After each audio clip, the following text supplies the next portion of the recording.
Muy buenas noches.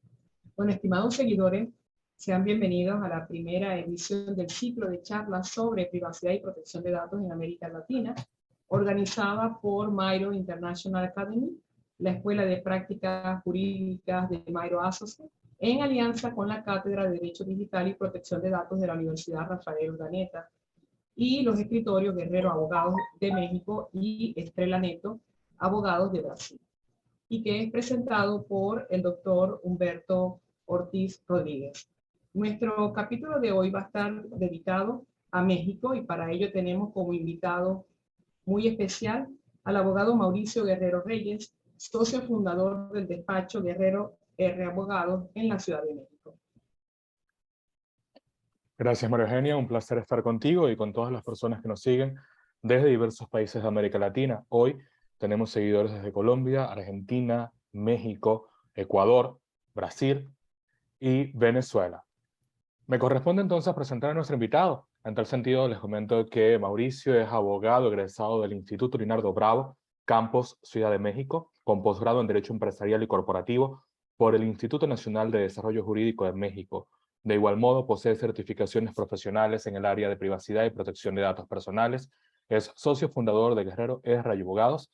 Es asesor, profesor y auditor de protección de datos personales por NICE, institución aliada al INAI, Autoridad Nacional de Protección de Datos Personales de México. Mauricio, es un placer tenerte con nosotros. Desde ya agradezco que hayas aceptado la invitación para platicar durante los próximos 90 minutos sobre privacidad y protección de datos en México. En tal sentido, te cedo la palabra para que hagas tus comentarios iniciales. Como siempre, una honra y un placer estar contigo. Mi estimado Humberto, mi estimada María Eugenia, muy buenas noches a todos los participantes, a todos los que asisten a esta plática, a esta charla de privacidad y protección de datos personales en América Latina, el capítulo México. Es un honor para mí estar esta tarde-noche con todos ustedes y bueno, qué mejor que podamos conocernos por estos medios, aunque sea virtuales. Y bueno, pues agradecerte infinitamente, estimado amigo Humberto, la oportunidad que me brindas pues para estar contigo esta noche para platicar. No, Muchas gracias. gracias, de verdad, es un honor. Gracias a ti. Teníamos tiempo intentando hacer esta actividad, pero entre una cosa y otra, pues llegó el día. Mauricio, una de las particularidades que presenta México es la existencia de dos leyes. Para las personas que nos están escuchando, México tiene una ley de protección de datos cuando ellos son tratados por los particulares, entiendas el sector privado, y otra cuando los datos personales son tratados por los sujetos obligados, la administración pública. En tal sentido, ¿podrías indicarnos y explicarle para todas las personas que nos siguen cuál es la principal diferencia y el abordaje práctico entre esas dos legislaciones? Claro que sí, estimado Humberto. Básicamente, estas normativas de protección de datos personales llevan cierto tiempo, ya publicadas en el Diario Oficial de la Federación de nuestro país.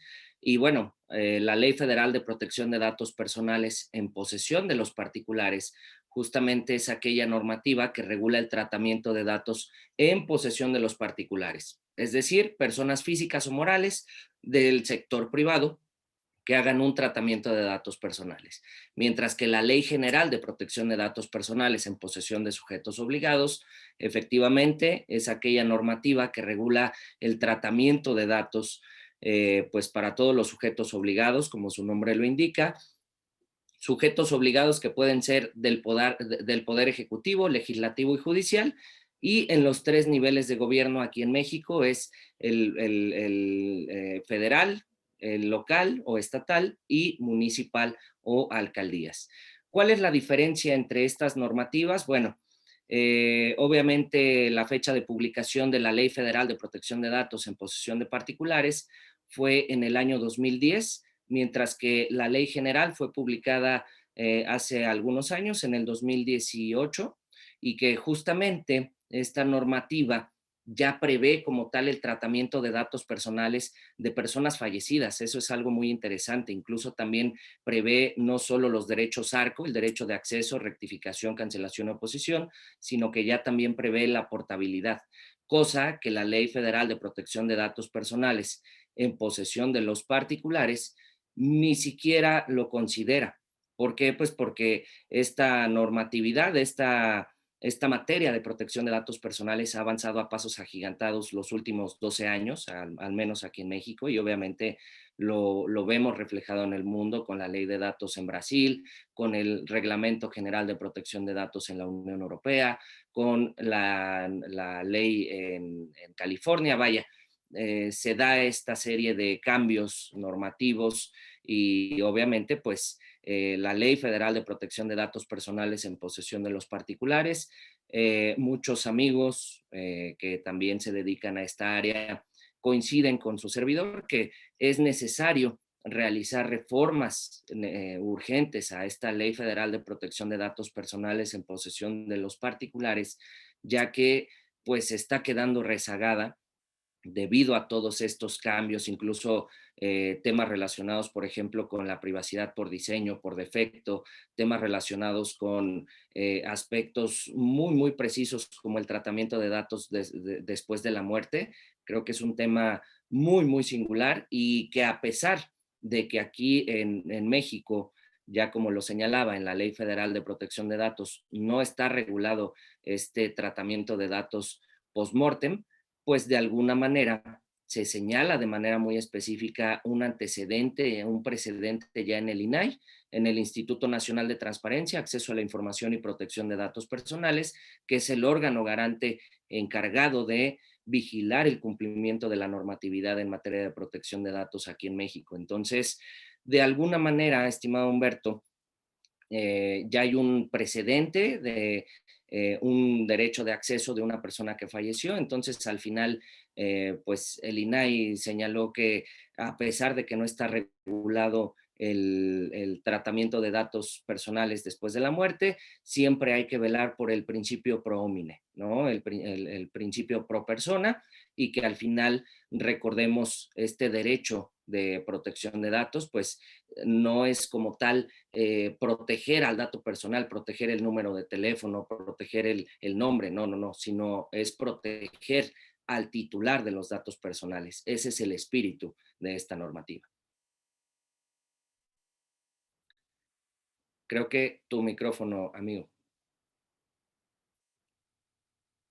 No podía faltar, esto ocurre siempre que estamos en vivo y en directo, utilizando este tipo de plataformas. Te decía que independientemente de lo que hablas y la necesidad urgente que existe en México de actualizar la legislación, para quienes trabajamos con protección de datos en América Latina y particularmente para quien les habla, yo siempre soy un defensor de cómo está funcionando el sistema de protección de datos en México, particularmente el trabajo que ha venido realizando el INAI en los últimos años. La directoría del INAI considero que son personas bien preparadas, formadas, que han hecho un trabajo loable y particularmente en los últimos años se han dado la tarea de trabajar la concientización sobre esta materia para toda la población mexicana. Y hoy en día podemos tomar muchos ejemplos de lo que México ha hecho, las guías que ha emitido el INAI, las orientaciones que da para todos los sujetos y particularmente para los titulares de datos personales. Pero hablando de eso y de la necesidad que existe de tener algunas actualizaciones, no es menos cierto que si comparamos a México con otros países de la región, México ha dado ya unos pasos bien grandes y está en la frente. ¿Por Claro. qué? Porque nosotros podemos señalar que en el marco regulatorio, México, además de tener una ley de protección de datos cuando son tratados por la administración pública y otra cuando son tratados por los particulares, en el caso de los particulares también existen reglamentos y además de tener reglamentos, contamos con resoluciones y los muy famosos criterios de autorregulación vinculante. Y yo les comento a todos que yo tuve la oportunidad de ser alumno de Mauricio en un curso de certificación para auditores de protección de datos en México. Y venga que el señor hizo bastante hincapié en estos criterios de autorregulación vinculante. En tal sentido, Mauricio, te invito a que nos expliques a todos cómo funcionan estos criterios de autorregulación, cómo los aplicamos en las empresas y cuál es su importancia práctica. Claro que sí, mi estimado Humberto. Pues básicamente estos parámetros, estos criterios de autorregulación vinculante, pues justamente forman parte de la implementación de un sistema de gestión de seguridad de datos personales. Algo muy similar a lo que sucede con estándares internacionales como la ISO 27001 o la ISO 27701, que incluso ya está próximo a actualizarse ese estándar.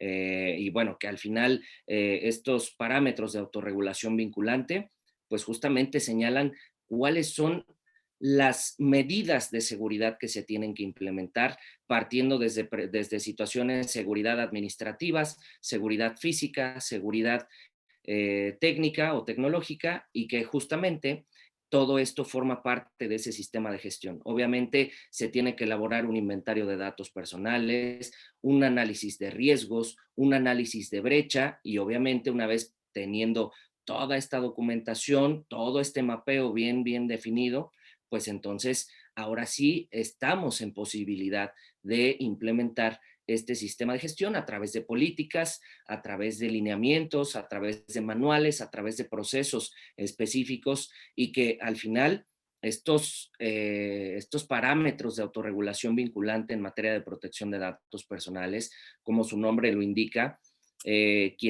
los responsables del tratamiento de datos personales que llegan a adherirse a este tipo de cumplimiento normativo, pues obviamente se convierte de manera específica en un alineamiento obligatorio, ¿no?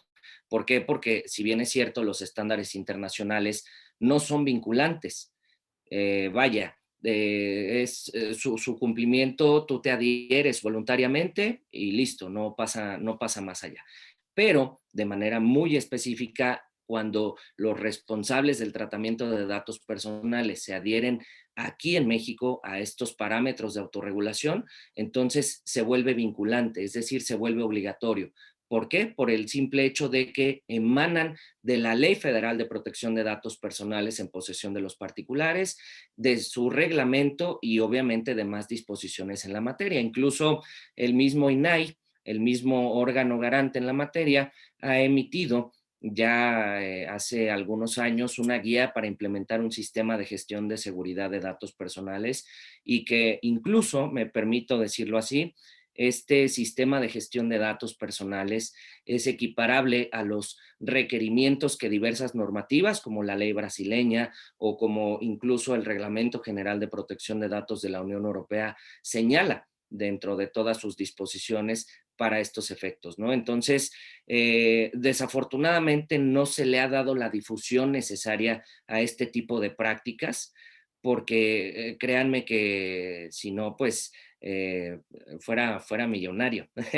Pero al final el punto aquí radica en que eh, eh, muchas empresas, muchos responsables del tratamiento de datos piensan que con el hecho de tener un aviso de privacidad o un privacy notice, como regularmente también se conoce, piensan que con eso se cumple, pero cuando empiezan a ver todo lo que hay atrás del cumplimiento, todos los controles que se tienen que implementar, pues de alguna manera para la gobernanza de la protección de los datos personales al interior de una organización, pues es cuando se sorprenden de lo profundo que es esta materia, y sobre todo que estos parámetros de autorregulación, reitero, son vinculantes. Actualmente en México existe una modalidad de esquemas de autorregulación reconocidos no solamente por NICE, que es el organismo, uno de los dos organismos en México que certifican este tipo de empresas o este tipo de responsables que implementan su sistema de gestión, sino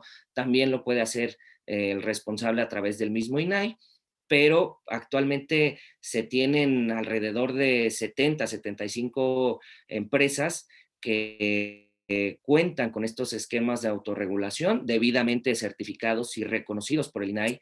Y bueno, pues al final creo que es una labor titánica la que aún falta en este tema, pero definitivamente los esquemas de autorregulación vinculante, o también conocidos como los sistemas de gestión que emanan de estos parámetros o de estos criterios de autorregulación vinculante en la materia, definitivamente es sinónimo de un cumplimiento óptimo en materia de protección de datos personales. Claro que sí, yo he tenido la oportunidad de ayudar a muchos amigos acá en Brasil que representan a empresas que están pensando expandirse hacia México, y muchas veces me preguntan, Humberto, ¿la ley de México señala tal cosa. Yo le digo, sí, pero es que no te debes quedar en la ley. Muchas veces la ley no tiene la respuesta específica, debes ir al reglamento de la ley o tienes que revisar esos parámetros de autorregulación vinculante, y yo cuido con mucho celo ese material del curso de auditoría de protección de datos, porque ahí teníamos el ABC de cómo actuar, de cómo poder identificar cada uno de los elementos y poder responder de forma adecuada.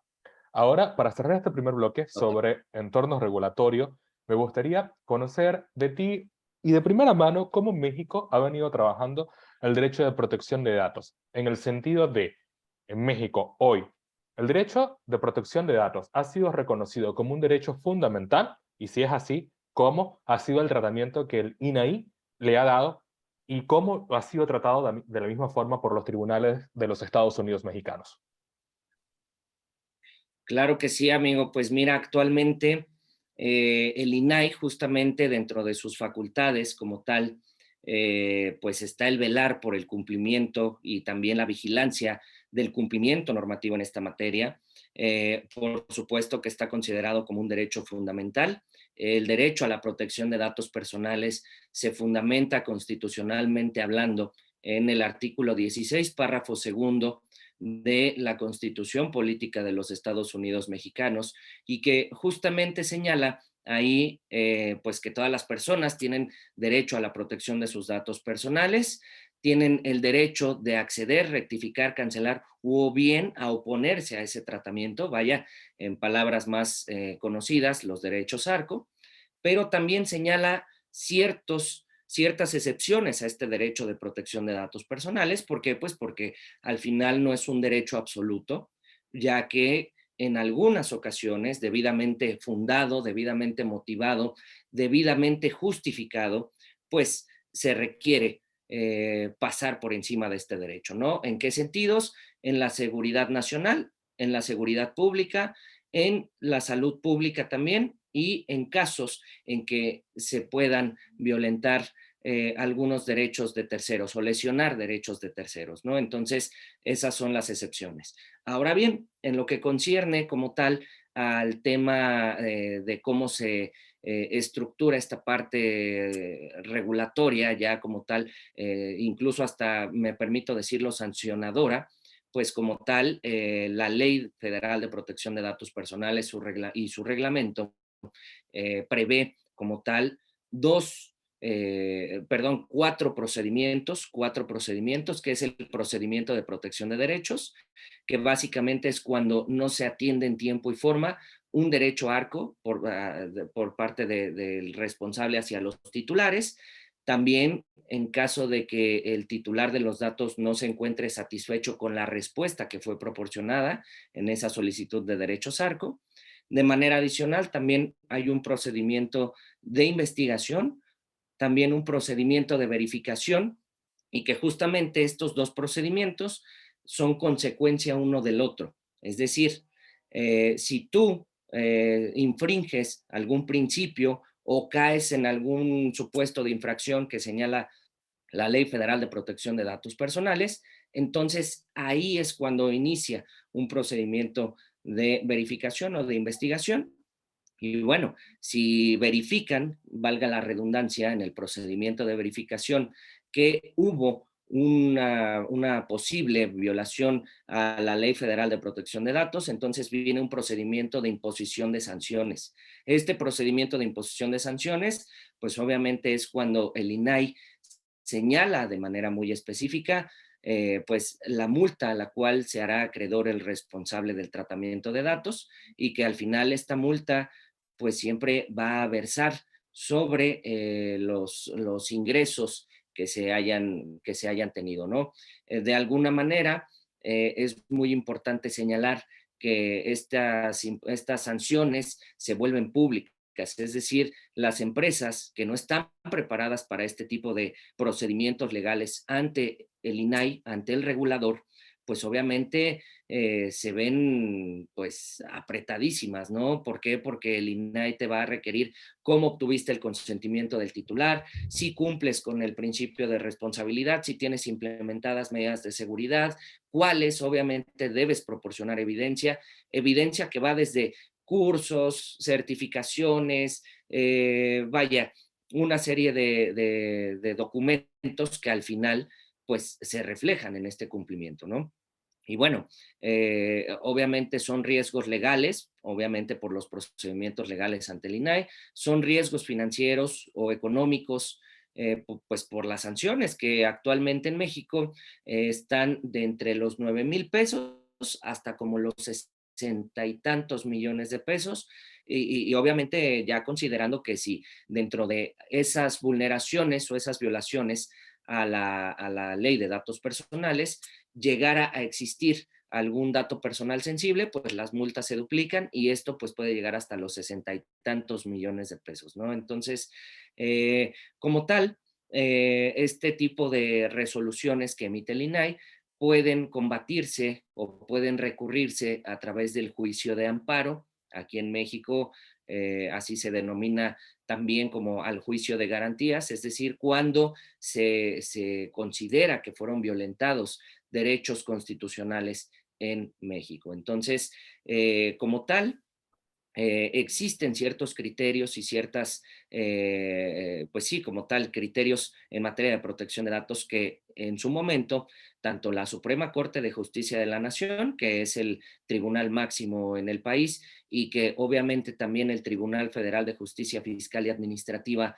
en su momento emitió, pues al final todos coinciden. El derecho a la protección de datos personales es un derecho fundamental, pero sobre todo es un derecho que a pesar de que tú te estés amparando porque no sé, porque la sanción es muy alta, es muy elevada y demás, básicamente el magistrado señala, oye, pues lamento decirte que pues violaste un derecho humano, un derecho fundamental, como lo es la privacidad y la protección de datos personales. Perfecto, Mauricio. Interesante los criterios de cómo se ha venido aplicando en México y luego de conocer en forma general esa base normativa sobre la protección de los datos, me gustaría abordar la práctica empresarial. Y en ese sentido, una de las dudas que siempre recibo por parte de colegas y otras personas interesadas en el tema es saber cuál es la base legal existente en la legislación mexicana para ejecutar el tratamiento de los datos personales. De esa forma, directamente te pregunto, ¿las empresas necesitan obligatoriamente el consentimiento o pueden fundamentar sus operaciones de tratamiento de datos personales en otras bases legales? Muy bien, amigo. Bien, de manera muy específica, lo que señala la Ley Federal de Protección de Datos Personales es que se tiene que obviamente que recabar el consentimiento de los datos personales a través de la puesta a disposición del aviso de privacidad correspondiente. Y bueno, básicamente la ley señala estas reglas generales. ¿Cuándo vas a recabar el consentimiento expreso y por escrito o su equivalente en medios electrónicos? Cuando recabes datos personales financieros, patrimoniales o sensibles, o en su caso los tres, pudiera ser el caso, ¿no? Entonces, ahí sí se requiere obtener ese consentimiento expreso y por escrito, o reitero, su equivalente a través de medios electrónicos. Cabe señalar que la ley de datos personales como tal señala ciertos criterios, ciertas excepciones bajo las cuales no es necesario recabar el consentimiento del titular. ¿Por qué? Pues porque a lo mejor es para perfeccionar una relación comercial, una relación jurídica y que partiendo desde esta premisa se puede justificar. Sin embargo, es un poco contradictorio porque se estaría violentando el principio de consentimiento que lo considera la ley de datos personales, incluso otras normativas en otros países se considera también este principio y que obviamente el principio de consentimiento, recordemos, pues es obtener el propio consentimiento para hacer este tratamiento de datos. Obviamente, tener la evidencia de que obtuvimos ese consentimiento y sobre todo, pues que esté debidamente justificado, debidamente informado el tratamiento bajo el cual pues va a realizarse ese tratamiento según los datos personales que se hayan proporcionado por parte del titular hacia el responsable o también conocido como el controlador de datos, ¿no? Entonces, básicamente, estimado Humberto, yo te podría decir que sí señala como tal la ley de datos personales esta parte de las excepciones a recabar consentimiento, pero lo que siempre le decimos a nuestros amigos, a nuestros clientes, obtén el consentimiento sí o sí. Mejor evítate cualquier circunstancia complicada, cualquier controversia que pudiera llegar a suscitarse. Tú estás respaldado por esa firma o por ese, vaya, que hayas a lo mejor hecho un checkbox y que tú vas a recabar la dirección IP, la hora, la fecha o incluso hasta el usuario que te proporcionó ese checkbox, ¿no? Según sea el caso. Pero básicamente esto es lo que yo te podría decir. Obviamente, estimado Humberto, hay diversas normativas en México adicionales a la ley de datos personales en donde pues es necesario recabar un dato personal. Incluso yo considero a la protección de datos personales como un derecho facilitador. ¿Por qué? Porque si tú no proporcionas datos personales como titular, pues obviamente va a ser muy complicado que se te proporcione un servicio, un producto o cualquier tipo de situación, ¿no? Entonces, reitero, está justificado. Siempre que esté justificado el tratamiento de los datos personales, por supuesto que te va a defender ciertas disposiciones que señala la ley de datos personales, pero reitero, creo que lo mejor es no brincarnos el principio de consentimiento y tener debidamente resguardado pues, el mismo, ¿no? Claro. Muy interesante lo que planteas porque tú señalas que a los clientes le dicen vamos a recabar el consentimiento sí o sí. Para las personas que nos están siguiendo desde Brasil, nosotros hacemos lo contrario. Vamos a utilizar cualquier base legal y dejemos de última opción el consentimiento, ya que la Ley General de Protección de Datos de Brasil establece 10 bases o hipótesis legales para el tratamiento de los datos personales, entre ellas el legítimo interés, que tiene una concepción bien particular y diferenciada de lo que ocurre con el Reglamento General Europeo de Protección de Datos Claro. o GDPR, pero comprendo perfectamente lo de México. Tú señalabas incluso, es que la ley mexicana establece el principio de consentimiento, y efectivamente, yo recuerdo cuando estudiábamos la ley de protección de datos en posesión de los particulares, que ese es un principio que aparece en la ley de México, por ejemplo, la ley de Brasil, la LGPD, no está ese principio de consentimiento en esos términos. También es importante indicar para quienes nos siguen que en México hay una particularidad, y es que la ley plantea el consentimiento tácito, cosa que para nosotros no tendría sentido porque en Brasil el consentimiento debe ser expreso. Sin embargo, como bien lo señalas, la legislación mexicana y el propio INAI ha venido estableciendo varios parámetros de cómo obtener ese consentimiento y cómo hacer la prueba del consentimiento. Pero en tus palabras has mencionado en varias oportunidades al rey de reyes en la legislación mexicana con relación a protección de datos, que es el aviso de privacidad. Y en este sentido te pregunto, ese aviso de privacidad, ¿cuál es el ABC?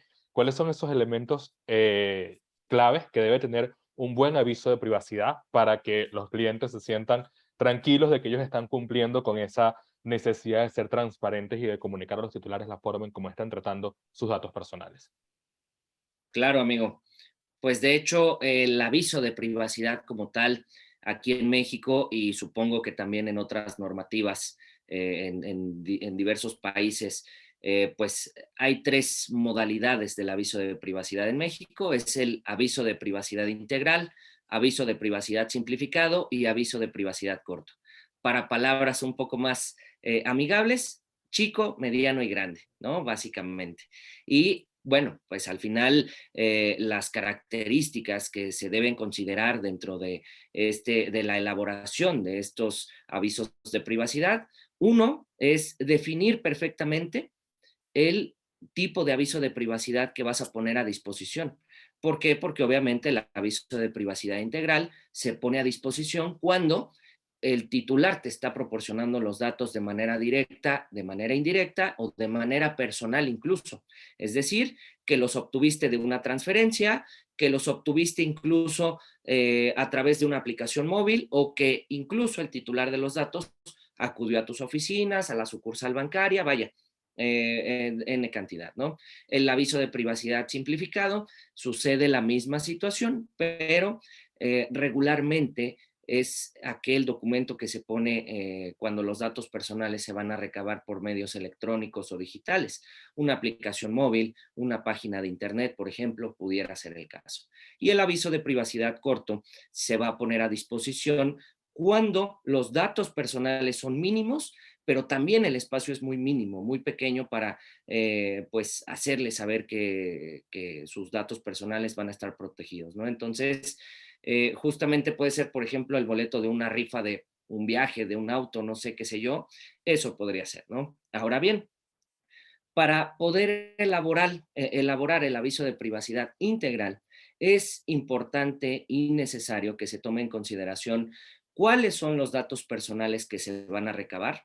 Obviamente, saber definir perfectamente la categorización de los datos personales, es decir, datos de identificación, datos de contacto, datos, no sé, datos laborales, datos académicos. ¿Por qué? Porque si tú te limitas a colocar únicamente el nombre, apellidos, correo electrónico, pues cabe la posibilidad de que vayas a solicitar datos adicionales de los que se señalan en el aviso de privacidad y ya estarías incumpliendo, ¿no?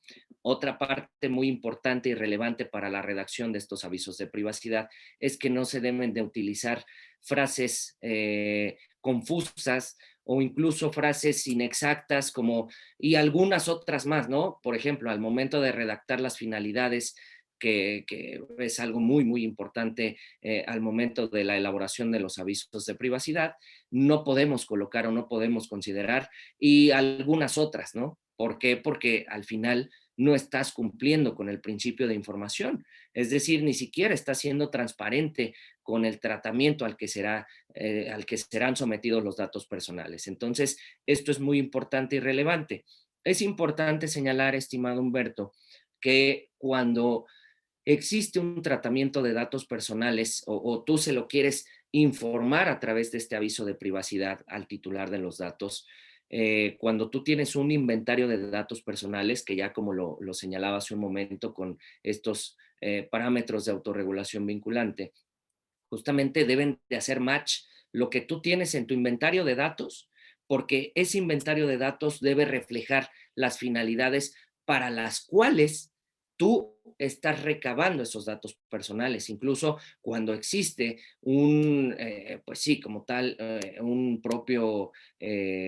auditoría, por ejemplo, justamente es ahí a donde se va a ir el auditor. Vamos a verificar que tu inventario de datos personales coincida con las finalidades descritas y con los datos personales que estás recabando.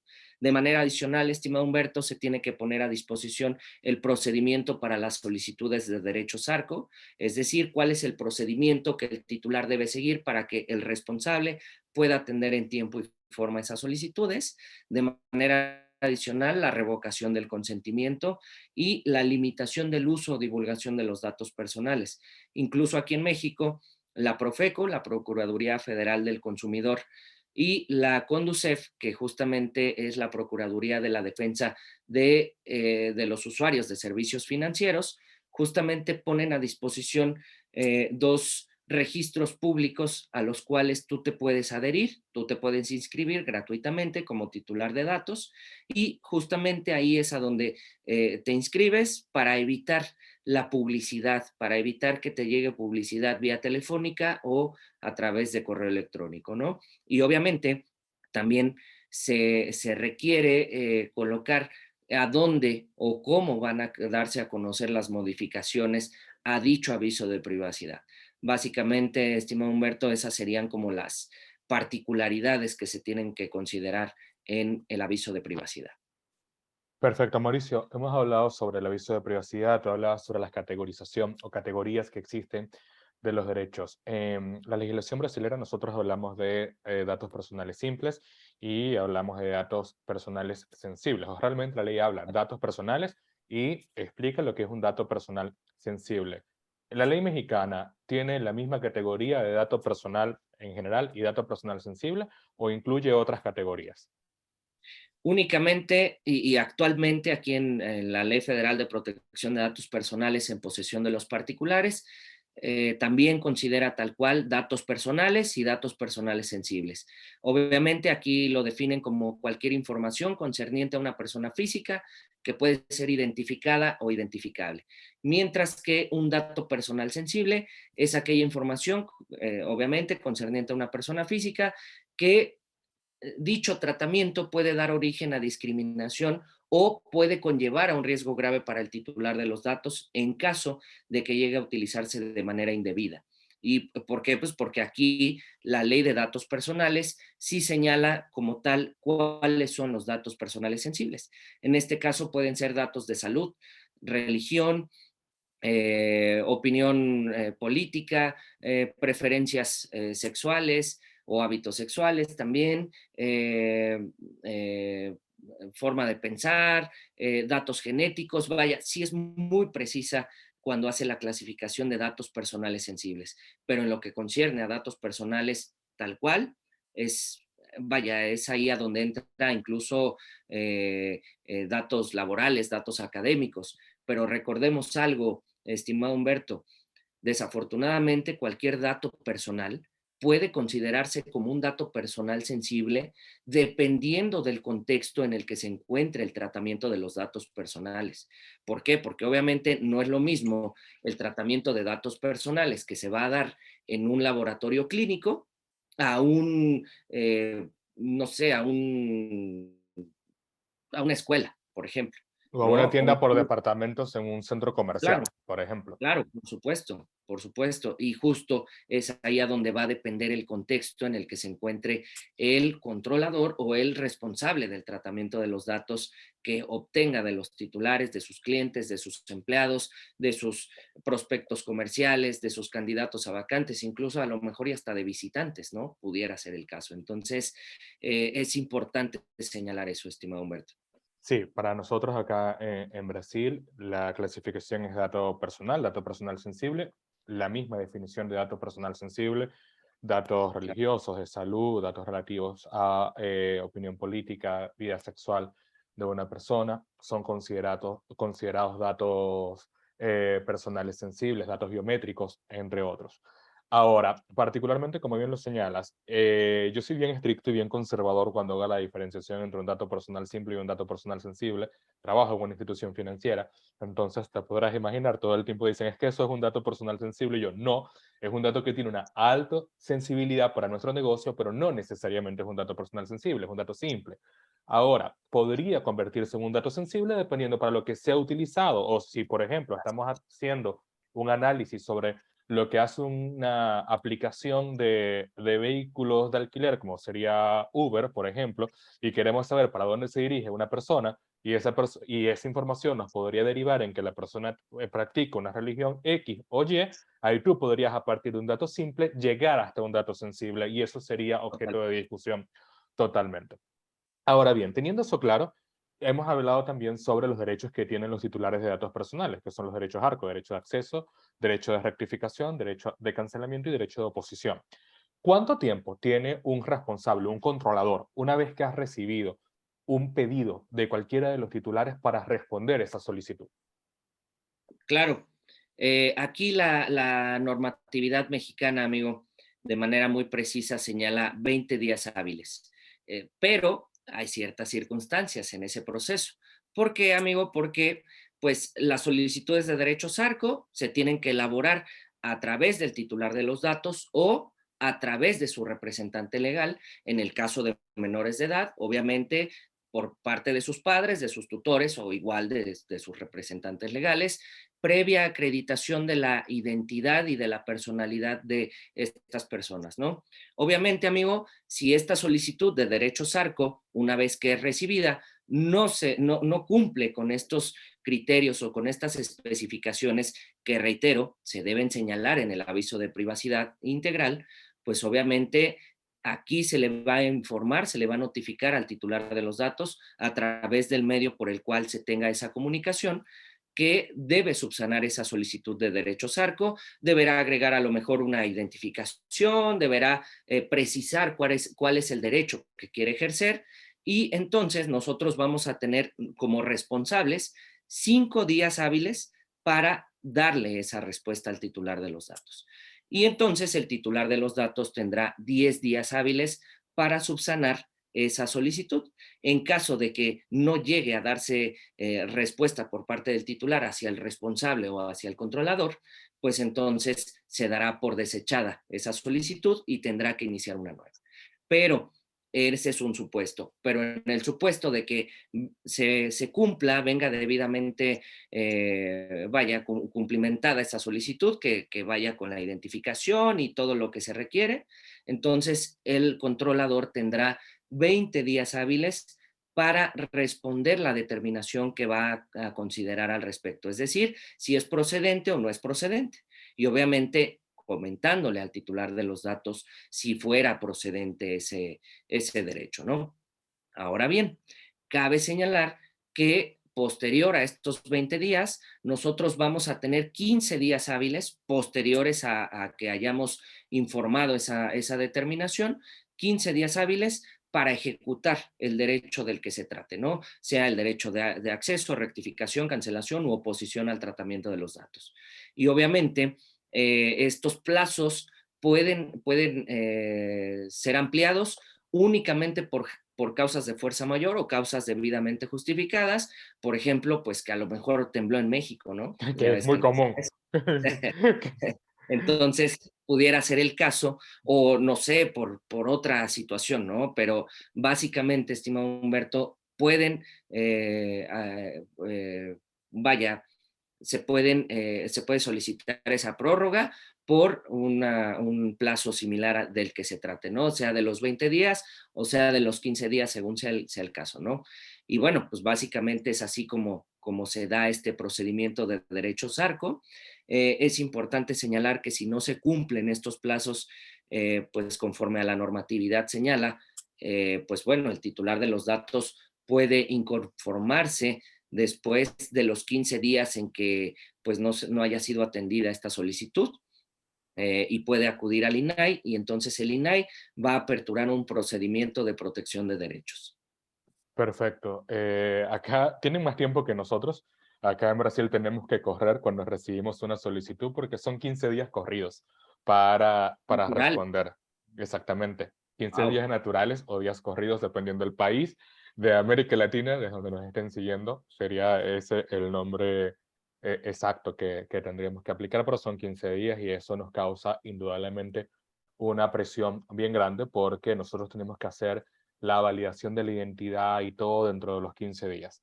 Es decir, desde que llegó hasta el que yo voy a responder, tendré como máximo 15 días. Hay algunos derechos, por ejemplo, el derecho de saber si existen datos personales sobre mí dentro de la empresa tiene que ser respondido de forma inmediata y la ley no aclara cuál es el inmediato. Entonces, Ok, ahí tenemos que aplicar buenas prácticas, tenemos que ser bien diligentes para poder correr y hacer nuestro trabajo.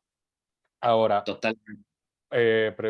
ahora te digo, voy a responder rapidito esta pregunta. Dicen, ¿cuántos días son Sí, en claro. Venezuela? No tenemos en Venezuela una ley que establezca ese parámetro. Ahora, Mauricio, cuando estamos hablando sobre las responsabilidades, y hemos hablado de la responsabilidad del responsable, valga la redundancia, ¿existe en México, y es una pregunta de sí o no, responsabilidad solidaria entre el responsable y el encargado? Traducción para el resto de las personas que nos escuchan: en México, responsable es controlador y encargado sería el operador. No estamos hablando del DPO, estamos hablando del operador. Ou seja, voy a hacer una traducción aquí en portugués directo para que las personas que están Claro, escuchando lo entiendan. No México, a figura do responsável é conhecida como controlador dos dados pessoais, en tanto que o encarregado não seria o encarregado pelo tratamento dos dados pessoais, ou seja, o DPO. Não, no México, o responsável seria o responsável, o encargado seria o encargado de executar as instruções do responsável. Ou seja, no México, o encargado vem ser o operador dos dados pessoais. Volviendo al español, te pregunto, Mauricio, ¿el responsable y el encargado, el controlador y el operador son solidariamente responsables con base en la legislación mexicana por lo que ocurra en el tratamiento de esos datos personales? sí, claro, cuando existe un tipo de comunicación de datos, sea un encargo o sea una remisión de datos personales como tal, pues justo con la finalidad de que el encargado o el procesador como tal sea quien actúe a nombre y cuenta del controlador, por supuesto que existe una corresponsabilidad, siempre y cuando tú responsable no tengas los instrumentos legales necesarios para acreditar esa relación, y que cabe señalar algo: ese encargado tiene la necesidad y la obligación de apegarse, de adherirse obligatoriamente a las instrucciones que el responsable le proporcione, y que esas instrucciones queden debidamente justificadas y documentadas justo en un contrato, en un convenio, en algún clausulado específico, y que justo es necesario e importante tomar en consideración todo esto. ¿Por qué? Porque si algún titular de los datos llegara a considerar, oye, es que el call center me está hablando a tu nombre y yo nunca dije que podías comunicar mis datos, bueno, pues obviamente podría acudir al INAI, pues obviamente ahí con la finalidad de hacer una denuncia, y entonces iniciaría un procedimiento de investigación. En su momento el INAI llamará tanto al responsable como al encargado, pues para que proporcionen justamente estos contratos, estas cláusulas, estos convenios que se hayan celebrado, y que al final, pues el INAI determinará quién fue el responsable, pues de alguna vulneración, ¿no? O de haber infringido esta normativa. Perfecto. Ahora, la otra pregunta es, aquí una curiosidad para saber si yo podría trabajar en México. Aquí en Brasil, la ley establece la figura del encargado por el tratamiento de los datos personales o el Data Protection Officer, el DPO. En México, la figura del encargado o encarregado, como lo establece la ley brasileña, también existe. México establece la necesidad de que las empresas tengan un Data Protection Officer. Sí, claro, por supuesto. De hecho, aquí se le conoce como el Departamento de Protección de Datos Personales, como el responsable del Departamento de Protección de Datos Personales, como el oficial de privacidad, como el oficial de protección de datos, o incluso como el encargado de datos personales, nada más. Justamente se señala en el artículo 30 de la Ley Federal de Protección de Datos Personales. Es una obligación en que, pues, de que todos los responsables sean grandes empresas, medianas empresas, microempresas, pequeñas empresas, vaya, sin excepción alguna, tienen que tomar en consideración la implementación o más bien dicho, la designación de una persona para estos efectos, ¿no? Te- Que bien pudiera ser, sí, adelante, adelante, No, no, disculpa, sigue, que bien pudiera ser. que bien pudiera ser un área, por ejemplo, que se aloje en el área de compliance, que se aloje en el jurídico, que se aloje en TI, pudiera ser el caso, incluso en recursos humanos. Me he encontrado, amigo, con muchas empresas en donde es muy variado cómo se le denomina esta figura. Al final no es tan clara la ley, que tiene que ser una persona que cumpla con certificaciones, que cumpla con ciertos lineamientos. Obviamente, cuando tú te adhieres por ejemplo, a los parámetros de autorregulación, entonces ahí las cosas cambian. ¿Por qué? Porque ahí sí el auditor, una vez que viene y te audita tu sistema de gestión de datos personales, sí requiere que tengas cierta competencia, que tengas ciertos conocimientos, que tengas incluso cierta autonomía organizacionalmente hablando. ¿Por qué? Pues porque al final es un área estratégica dentro de las empresas, y sobre todo pues de mucha seguridad, ¿no? Hoy en día.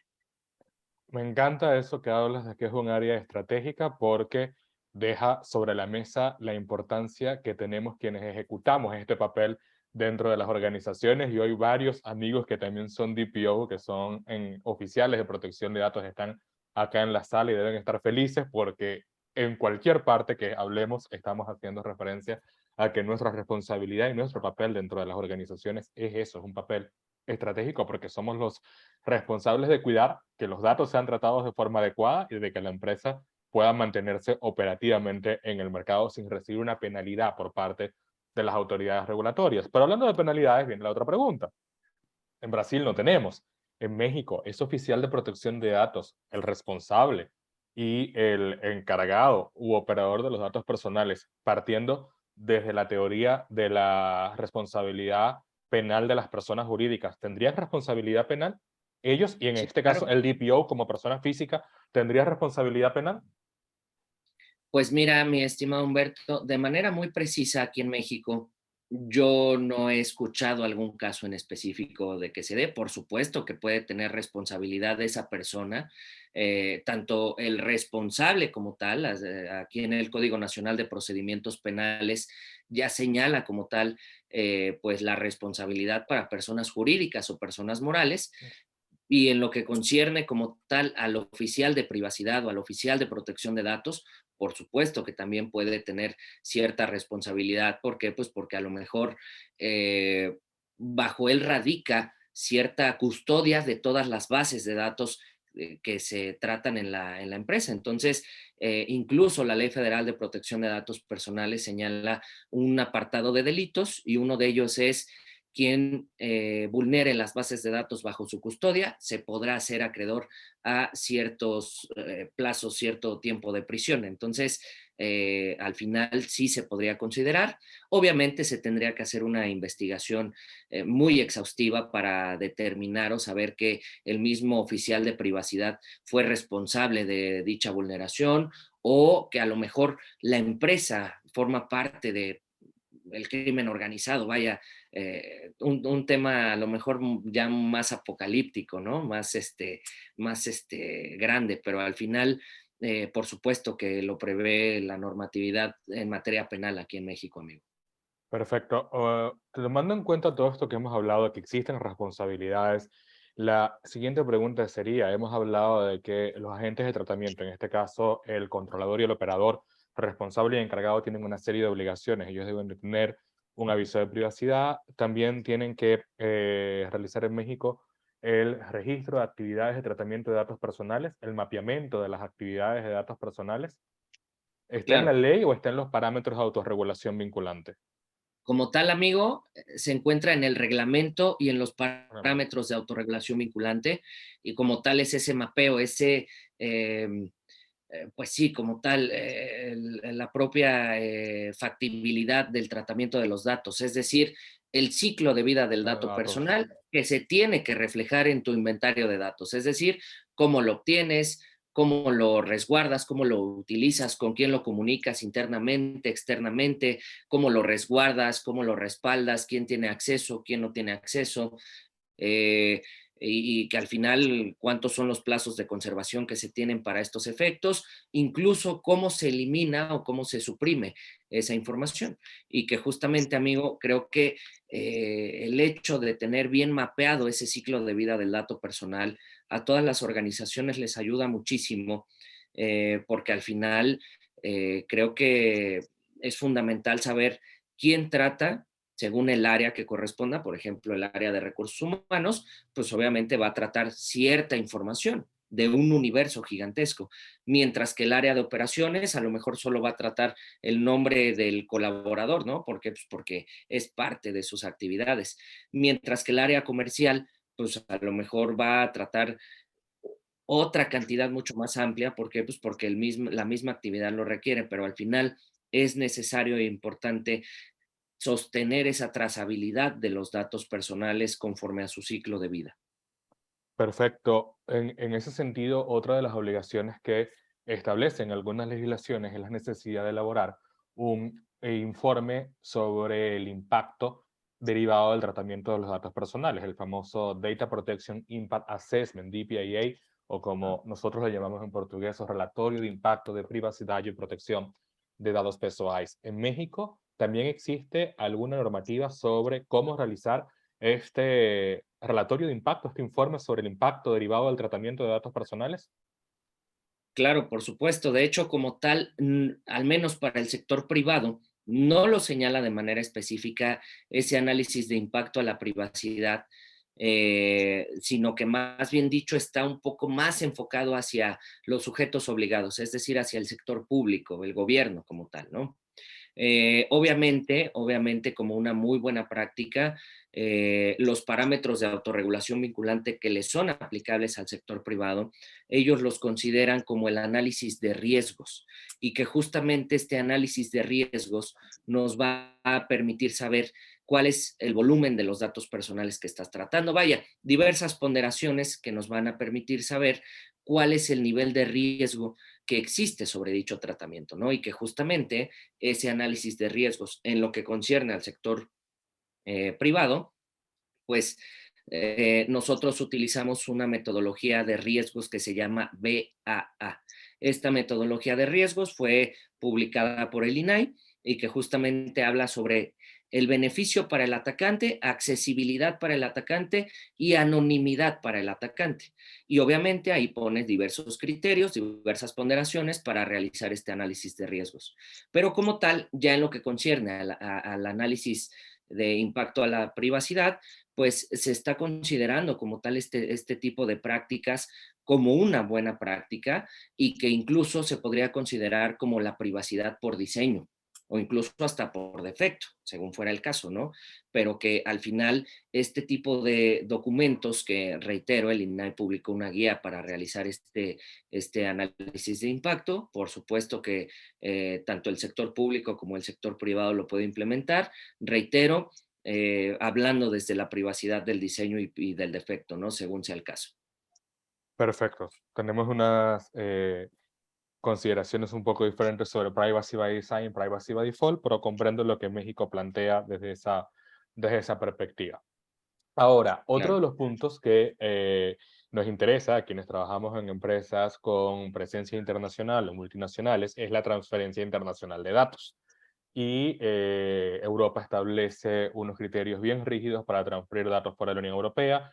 Brasil, la legislación sigue muy de cerca los parámetros de la Unión Europea, tanto que la ley señala que los datos podrán ser transferidos para países con un nivel adecuado en el tratamiento de los datos personales y casualmente ser un punto del cual Brasil era cobrado por la figura administrativa que tenía hasta hace 2 días la Autoridad de Protección de Datos, ya que desde ayer pasó a ser una autarquía, a tener autonomía, a tener independencia, y ahora vamos a ver si somos reconocidos internacionalmente como un país con un nivel adecuado de tratamiento de datos personales. Pero México, lo sé, y aquí hago un spoiler, que podemos transferir datos personales para empresas que sean parte de un mismo grupo económico.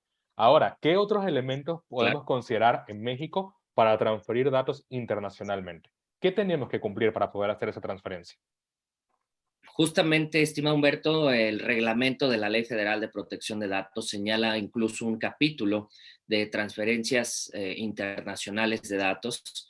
Señala o toma en consideración ciertos criterios por allá del año 2009, 2010, incluso de la Ley General de Protección de Datos de España, por ejemplo, incluso mucho antes del GDPR, pero que al final no están fuerte, no es tan rígido como tal el régimen de transferencia de datos personales internacionales aquí en México.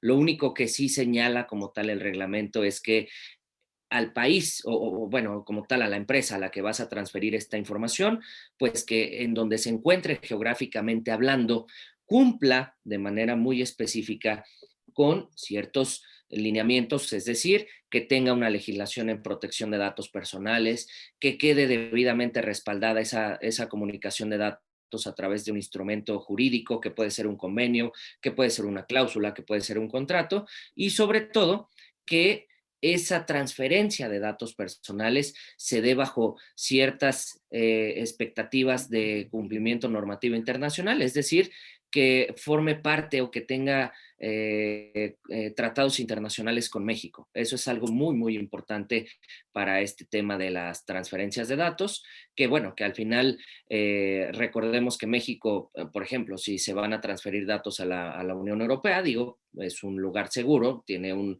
cumplimiento muy elevado en estos temas, pero de manera adicional México ratificó la adición al convenio 108, que recordemos es el convenio que habla sobre el tratamiento de datos personales como tal, ¿no? Y que, bueno, al final este tipo de instrumentos normativos internacionales permiten a México fortalecer esa parte de normativa en protección de datos, pero sobre todo que pues también México está igual que Brasil, esperando a que sea reconocido como un destino seguro de datos personales, ¿no? Desafortunadamente hay muchos factores en el país que no se han podido o que no se ha podido dar paso a esta parte, factores sociales, económicos, políticos y N cantidad de cosas, ¿no? Pero que al final creo que México creo que está preparado para este tipo de situaciones, para que se considere como un destino seguro, como lo es Uruguay, por ejemplo, al menos eso es algo muy interesante y que bueno, al final esto es lo que yo podría decir respecto a las transferencias internacionales en lo que concierne a México, mi estimado Humberto. Perfecto. Mauricio, iba a hacer una pregunta sobre seguridad, pero bueno, ya hemos hablado de la necesidad de adoptar medidas técnicas de seguridad en lo que has venido hablando, de poder garantizar que los datos estén de forma adecuada dentro de las empresas. Y con eso me voy a tu experiencia como auditor, que para mí es realmente bien interesante y muy importante. Cuando llega el momento de hacer una auditoría de privacidad y de protección de datos, para ti, ¿cuáles son los elementos clave que debemos auditar? ¿Qué es eso que tenemos que tener especial cuidado? De manera muy específica, amigo, que los documentos que se tienen implementados, que se tienen, vaya, debidamente documentados, ¿no? Que no sea letra muerta, amigo. ¿Por qué? Porque desafortunadamente en muchas empresas, en muchas organizaciones, piensan que por el hecho de tener una política de protección de datos o una política de privacidad de 500 hojas, pues consideran que ya cumplen, ¿no? O sea, que ya están en cumplimiento, que ya están ok, de acuerdo. Pero el detalle aquí radica que recordemos que cualquier documental, que cualquier documento, cualquier política, manual, proceso, procedimiento, debe tener la evidencia de que está siendo implementado, pero sobre todo hay que revisar de manera muy precisa ciertos lineamientos o ciertos parámetros de la eficacia, de la eficiencia y sobre todo de la efectividad que está teniendo esa política al interior de la organización, porque resulta, mi estimado Humberto, que a lo mejor vamos a revisar de manera muy precisa el procedimiento para la atención no sé, se me ocurre, a incidentes de seguridad en materia de protección de datos. Ok, pero resulta que la empresa ha sufrido diversos ataques cibernéticos y diversas vulneraciones y demás, pero no están ni documentadas conforme al proceso que se señala ahí, no utilizaron los formatos que emanaron de ese lineamiento, ¿no? A lo mejor formato para notificar vulneraciones de datos personales, formato para hacer planes de remediación o planes de contingencia, ¿no? Por ejemplo, pudiera ser el caso. Entonces, creo que eso es algo importante, Humberto, que en muchas organizaciones desafortunadamente aún no queda claro, que esta normativa de protección de datos personales no es, no es pasiva, no es, digamos, como que se queda ahí en el tintero nada más, no, no, no, sino que es reactiva, muy, muy reactiva. ¿Por qué? Porque siempre el oficial de protección de datos o la persona encargada de manejar esto al interior de la organización siempre debe de estar al pendiente de las cláusulas, contratos, convenios, proyectos, que estén bien implementados los avisos de privacidad, que se pongan a disposición en donde tienen que ponerse a disposición, en los canales a través de los cuales se obtienen datos, que incluso los procesos, por mínimos que sean, incluso hasta procesos de capacitación, por ejemplo, Humberto, que de verdad se estén llevando a cabo, que tengan eficacia y sobre todo efectividad en la organización, internamente hablando. ¿Por qué? Porque a lo mejor la empresa pues ya hizo todo lo que tenía que hacer, ya hizo difusión, sensibilización, capacitación, tiene políticas, firman convenios, cláusulas, N cantidad de cosas, ¿no? Pero resulta, Humberto, que a lo mejor de manera muy específica hay una vulneración, pero al final viene el INAI y te dice, oye, ¿y qué fue lo que pasó? Si al final tienes un sistema de gestión.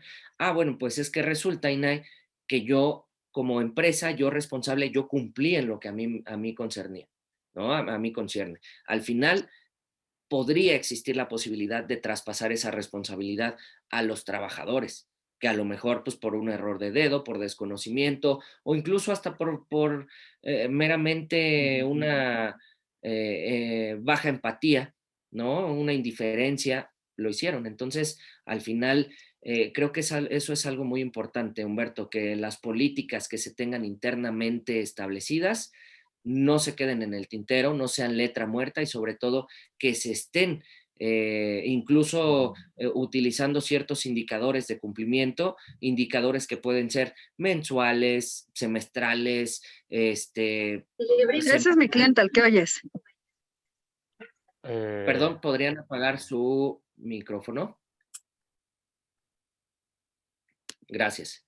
Bueno, entonces, básicamente, mi estimado Humberto, esto es algo muy importante y muy relevante a considerar en una auditoría, ¿vale? Vale, en ese sentido, una pregunta sí o no, una pregunta binaria. A las empresas que todavía no han hecho una auditoría de protección de datos, pero que ya tienen un sistema instalado, ¿les recomendarías que hagan la auditoría para saber en qué nivel está?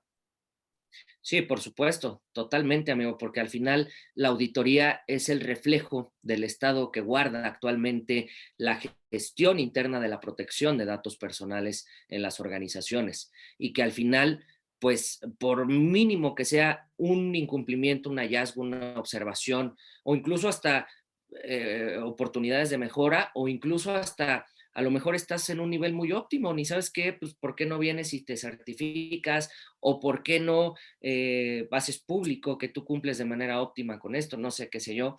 Creo que es necesario eso y sobre todo, Humberto, porque en muchas organizaciones, al menos aquí en México, y supongo que en otros países de América Latina, no están preparados realmente pues para tener un cumplimiento óptimo en la materia y sobre todo que a lo mejor frente al regulador ni siquiera están preparados para hacerle frente a cualquier controversia legal que pudiera suscitarse. Tenemos un nivel de madurez que va creciendo, indudablemente no somos Europa en América Latina, pero Claro, existe la legislación, existe la intención y casualmente no somos Europa, pero la incidencia que está teniendo el GDPR en los últimos años ha hecho que países en los que ya existe una ley, como el caso de México, el caso de Argentina, el caso de Colombia, están revisando sus leyes para actualizarlas. El caso de Brasil, que es una ley inspirada en el GDPR, ok, tenemos la legislación, pero ahora tenemos que hacer que esa legislación efectivamente se pueda materializar y podamos llegar a su efectivo cumplimiento. Pero alcanzar un alto grado de madurez va a requerir mucha paciencia, tiempo, esfuerzo y que las empresas terminen de entender que son áreas estratégicas y que eso puede ser útil. Eso hablo de la privacidad y la protección de los datos personales, puede ser utilizado como un diferencial de mercado que podría servir para la innovación, para desarrollar nuevos negocios, entre otros elementos. Ahora bien, hablaste en este momento sobre los incidentes de seguridad. Podemos recibir un ataque de un ransomware, un hacker, etcétera. Si ocurre, ¿cuánto tiempo tenemos en México para notificarle a la Autoridad Mexicana de Protección de Datos, al INAI? muy bien, amigo. Como tal, de manera muy específica, el reglamento de la Ley Federal de Protección de Datos Personales no señala la obligación en lo que concierne a los particulares de notificar vulneraciones al INAI. Obviamente, se han dado algunas ocasiones y que lo toma bien el INAI como una buena práctica, a diferencia de la Ley General de Protección de Datos en posesión de sujetos obligados, ahí sí están obligadas las autoridades a notificarle al instituto sobre algún tipo de vulneración. Incluso hace algunos días aquí en México se dio un hackeo muy importante a la Secretaría de la Defensa Nacional, es decir, al ejército, Oh, y bueno, fue un boom gigantesco esto, ¿no? Pero como tal, estimado Humberto, no se, en lo que concierne a los particulares, no señala como tal la ley de protección de datos que se tiene que notificar al regulador. Sin embargo, lo que sí se tiene que hacer es hacer una vez que se haya determinado que efectivamente se dio la vulneración de los datos personales o a las bases de datos, pues de alguna manera se tiene que saber, se tiene que contabilizar cuál es el impacto tanto moral como patrimonial para los titulares de datos que se vieron implicados en esta vulneración. Partiendo desde esta premisa, se tiene la necesidad de hacer un plan de contingencia para detener lo antes posible esta vulneración, obviamente un plan de remediación para que no se vuelva a suscitar y una vez que se tiene todo esto, Humberto, se le tiene que notificar al titular de los datos personales la naturaleza del incidente, cuáles fueron los datos personales que se vieron involucrados en este incidente de vulneración, pero de manera adicional, mi estimado Humberto, se tiene que señalar cuáles son los medios bajo los cuales pues, el titular puede conocer mayor información al respecto y sobre todo cuáles son los derechos que puede hacer valer el titular de los datos frente a una vulneración pues, de la que se haya suscitado, ¿no? Obviamente, partiendo desde aquí, algún titular de datos puede puede ir al INAI, puede hacer una denuncia, oye, ni sabes qué, me está informando X empresa que hubo una vulneración, entonces aquí está el correo electrónico que me proporcionaron y entonces ahí ya de oficio el INAI inicia un procedimiento de investigación o verificación, según sea el caso, pues a efecto de determinar si se dio o no se dio dicha brecha de datos, ¿no?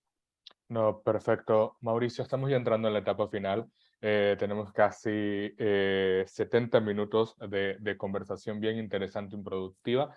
Y hemos hablado desde el inicio de una institución que es la protagonista de todo esto en México, el INAI. Claro. Conforme a tu experiencia, tú como mexicano, como abogado que ejerce allá en los Estados Unidos mexicanos, ¿cuál es tu opinión sobre el papel que ha ejecutado el INAI en lo que respecta a la protección de los datos personales? Pues mira, amigo, creo que ha sido fundamental el papel del Instituto Nacional de Transparencia, Acceso a la Información y Protección de Datos, como bien indicas, mejor conocido como el INAI. Ha sido fundamental el papel que ha desempeñado a lo largo de estos años, desde que nació la Ley de Datos Personales en México, que fue en el año 2010, pues como tal ya lleva 12 años siendo el regulador en esta materia. Definitivamente, como en cualquier país de todo el mundo, tiene sus defectos, tiene sus deficiencias. Creo que es necesario que el INAI tome cartas en el asunto para difundir este derecho a la protección de datos personales pues en México y sobre todo porque ustedes, siendo extranjeros, pues al final consideran a México como un referente en materia de protección de datos. A lo mejor nosotros lo que hacemos es que siempre volteamos con la Agencia Española de Protección de Datos Personales. ¿Por qué? Pues por las guías que emite, por las buenas prácticas que va sacando y demás cosas, ¿no? Pero al final, estimado Humberto, creo que es importante el papel, reitero, que ha desempeñado el INAI. Hace falta por hacer definitivamente, pero debido a los temas políticos que tenemos en nuestro país, creo que no le han dado como tal el peso necesario y suficiente, ya que recordemos, el INAI es un organismo autónomo constitucional y que al final no forma parte ni siquiera del Ejecutivo, ni del Legislativo, ni del Judicial. Al final es un organismo autónomo garante, obviamente garante en materia de protección de datos, pero creo que sí es importante, mi estimado Humberto, que haga un poco más el INAI, tanto para temas de difusión, campañas de sensibilización, algo muy importante, y sobre todo algo, Humberto, una vez que sea reformada, que sea adicionada a la Ley Federal de Protección de Datos Personales en posesión de los particulares. Creo que es importante que se le atribuyan mayores facultades de verificación o de investigación, esto con la finalidad precisa y específica, pues que de verdad se cumpla el derecho a la protección de datos personales en nuestro país y sobre todo que si bien es cierto, México tiene una alta tasa de delitos que están muy relacionados con la privacidad y la protección de datos. No vamos lejos. El tema de los fraudes, el tema del robo de identidad, de usurpación de identidad, como en cualquier otro país, pero que al final creo que sí es necesario que el INAI tenga mayores facultades, mayores posibilidades. Incluso es necesario que haga convenios de colaboración con las fiscalías, tanto estatales como con la Fiscalía General de la República. Esto con la finalidad, pues, de que de verdad se cumpla la normativa y más allá de un cumplimiento meramente administrativo legal, sea un cumplimiento administrativo penal también, incluso me permito decirlo así, estimado Humberto, creo que es importante. Por ejemplo, una deficiencia que tiene la ley de datos mexicana, como se los comentaba hace un momento, es que los controladores o los responsables del tratamiento de datos no están obligados a informar sobre alguna brecha. Imagínate cuántas brechas se han dado desde que nació la ley de datos hasta la fecha que jamás han sido verificadas y que al final pues se llega a saber pues por un periodicazo, se llega a saber por una noticia, se llega a saber porque se filtró información, pero no realmente porque sea una obligación específica del responsable del tratamiento de datos. Creo que eso es lo que yo podría señalar al respecto, estimado Humberto, en lo que concierne al papel que ha jugado el INAI en México, en lo que concierne a protección de datos personales. No, te agradezco inmensamente tu respuesta y te fuiste ya con lo que iba a ser mi última pregunta, los desafíos que tendríamos en materia de protección de datos, pero venga que lo has abarcado en esas respuestas sobre el INAI. Entonces yo voy a aprovechar para hacer acá una pregunta que un colega de Brasil, Paulo Vidigal, nos hizo antes de salir. Él tenía otro compromiso, me había señalado Claro. y voy a leerla por acá.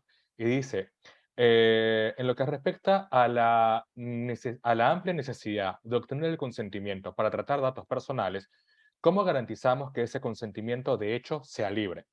Por lo que parece, en muchos casos, el titular no tiene cómo dejar de otorgar su consentimiento sobre la pena de no acceder a los servicios y productos que desea o necesita. En ese sentido, no parece existir la oportunidad de que el titular realice una selección real, de que él pueda escoger si otorga o no otorga ese consentimiento. ¿Ese asunto ya fue abordado por la Autoridad Mexicana de Protección de Datos? ¿El INAI ya se ha Aún pronunciado al no, respecto? aún no se ha pronunciado como tal, estimado Humberto. Lo único que yo te podría decir es que este tipo de prácticas se estarían justificando o se estarían respaldando de manera muy precisa en lo que concierne al consentimiento tácito. Es decir, que el titular de los datos consiente el hecho de proporcionar su información de carácter personal. ¿Por qué? Porque accedió a la página web y hay cookies y ya está obteniendo su información de rastreo y demás cosas, ¿no? Pero al final, estimado Humberto, creo que sí es algo muy importante. Incluso yo agregaría esto también como un desafío que al INAI sí le hace falta reiterarse o incluso considerar ciertos puntos en estos temas, tener ciertos criterios específicos, como lo es el caso de cómo se obtienen los datos personales sin un consentimiento específico, o incluso que el titular de los datos ni siquiera tenga la posibilidad de decidir por él mismo. Entonces, ¿en dónde queda la autodeterminación informativa? Entonces, ¿en dónde queda ese derecho a la autodeterminación informativa que tenemos nosotros, ¿no?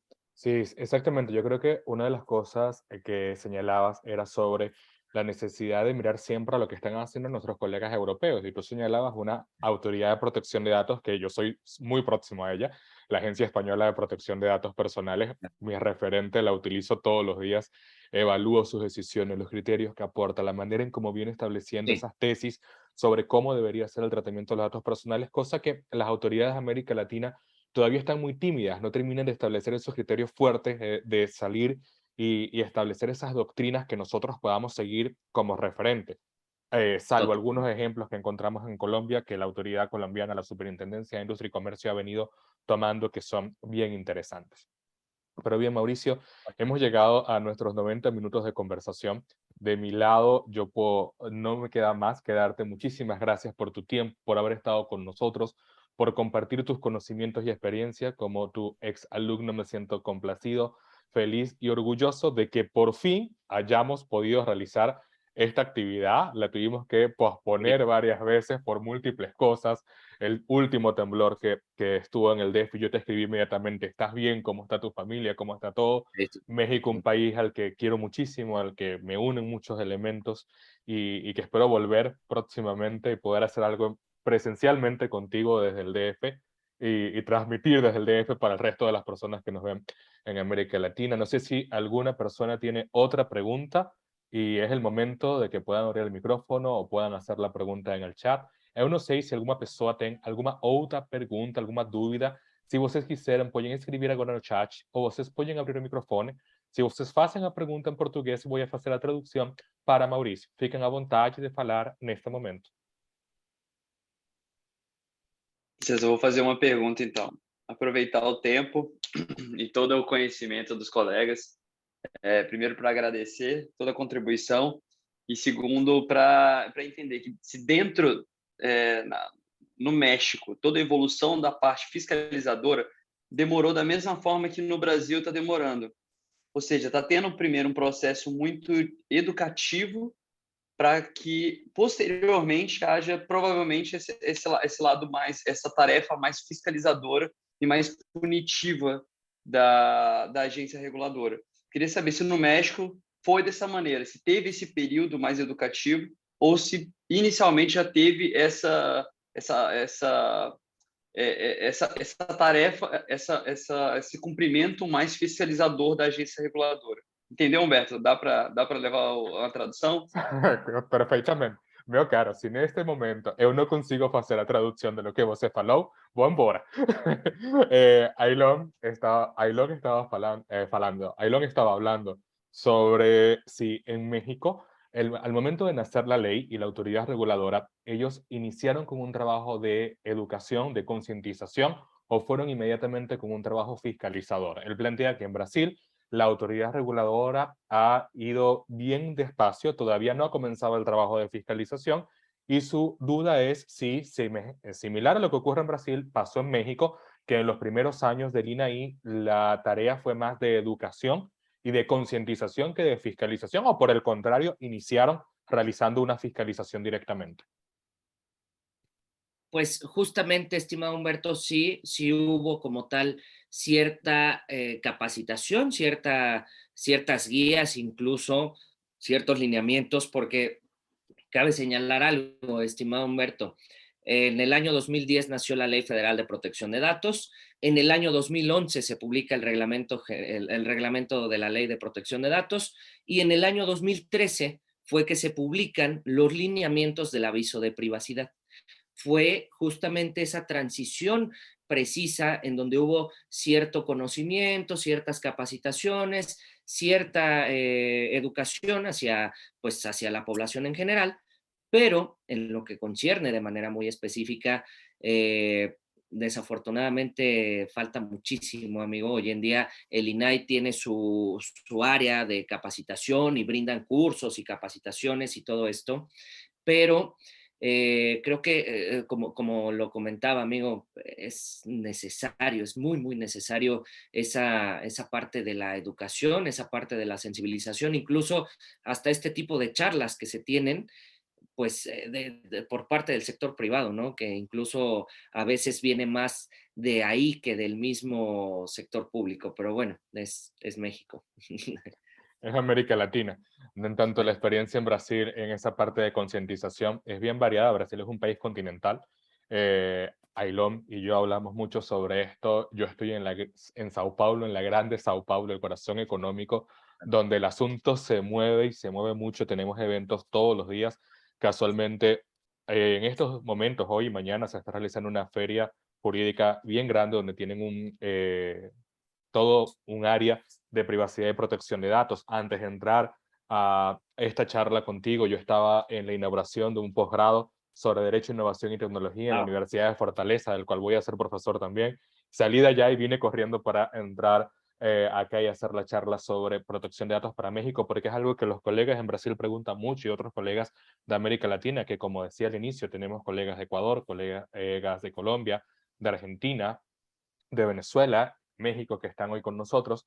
Entonces es dar esa concientización. Creo que tenemos mucho por hacer todavía. Yo particularmente he estado escribiendo y haciendo varias conferencias, dando varias ponencias sobre la necesidad también de unificar criterios en América Latina, la necesidad de establecer un marco común de referencia sobre privacidad y protección de datos para nuestra región, porque eso también nos va a fortalecer y nos va a permitir tener un nivel de madurez mucho mayor cuando nos comparemos con Europa principalmente.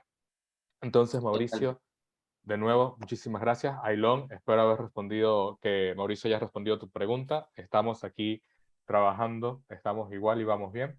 María Eugenia, te retorno la palabra. Muchísimas gracias, Mauricio, desde México, por aceptar nuestra invitación. A Humberto, quien se encuentra en Brasil, yo por acá desde Venezuela. Estamos atentos a la espera de una legislación interna, apenas en etapa de, diría, preformación, con nuestros estudiantes de la universidad, específicamente de la Universidad Rafael Urdaneta. Ha sido realmente un placer escucharlos, especialmente compartir, Mauricio, todo tu conocimiento sobre privacidad y protección de datos en América Latina, en esta oportunidad referido a México. Definitivamente es un reto debe asumir el profesional al asesorar jurídicamente en este nuevo entorno digital y acercar el derecho a las nuevas tecnologías. Gracias a todos los asistentes por aceptar nuestra invitación. Desde nuestra Escuela de Prácticas Jurídicas de Mayro Associates, en alianza con la Cátedra de Derecho Digital y Protección de Datos de la Universidad Rafael Urdaneta en Maracaibo, Venezuela, realmente estamos muy agradecidos. Los esperamos en una próxima charla y bueno. Y esa próxima charla ya tiene un país. Esa próxima charla será sobre Colombia. Comenzamos a analizar toda esta dinámica en América Latina. Mauricio, espero que nos acompañes ese día también, poder dejar ese logo de Guerrero R Abogados con nosotros, y a un gran amigo, Ailón Estrella de Estrella Neto y Abogados, que se une desde hoy a nuestra Escuela de Práctica Jurídica. Gracias, Ailón, un abrazo desde Sao Paulo hasta Brasilia. Y pues seguimos a todos los alumnos de Venezuela. Yo acabé de dar clases en la especialización de Derecho Mercantil de la Universidad Rafael Urdaneta, una materia de Derecho Digital y Comercio Electrónico. Primera vez que se da, importante hacer la salvedad, porque la Universidad Rafael Urdaneta, mi casa, la casa de María Eugenia en Venezuela, es la primera universidad venezolana que incluye Derecho Digital como materia, tanto en pregrado, tanto en lo que sería la etapa de formación de abogados, como en posgrado, ya, y ha tenido un éxito bien interesante, bien importante. Ya los alumnos comienzan a hablar de todo lo que acá en Brasil conversamos día a día, porque es nuestro día a día, de lo que en México también se viene hablando desde hace un tiempo, pero que en Venezuela se está haciendo también. Mauricio, ¿quieres decir algo? Claro que sí, estimado Humberto, te agradezco infinitamente la posibilidad. María Eugenia, igualmente quedo a sus órdenes. Les envío un fuerte abrazo desde la Ciudad de México. Ha sido para mí un honor y un gusto, mi estimado Humberto, que me hayas invitado a participar a estas charlas de privacidad y protección de datos en lo que concierne al capítulo de México. Híjole, un halago, te agradezco muchísimo, amigo, y me reitero a tus órdenes. Estamos lejos, amigo, pero te agradezco infinitamente. Te mando un fuerte, fuerte abrazo. Igualmente. Muchas gracias. Abrazos, señoras y señores. Muy buenas noches. Gracias por haber estado en esta, la primera charla sobre privacidad y protección de datos en América Latina de Mayro Academy, la Escuela de Práctica Jurídica de Mayro Associates. Será hasta una próxima oportunidad. Hasta luego. Hasta luego. Hasta luego. Chao.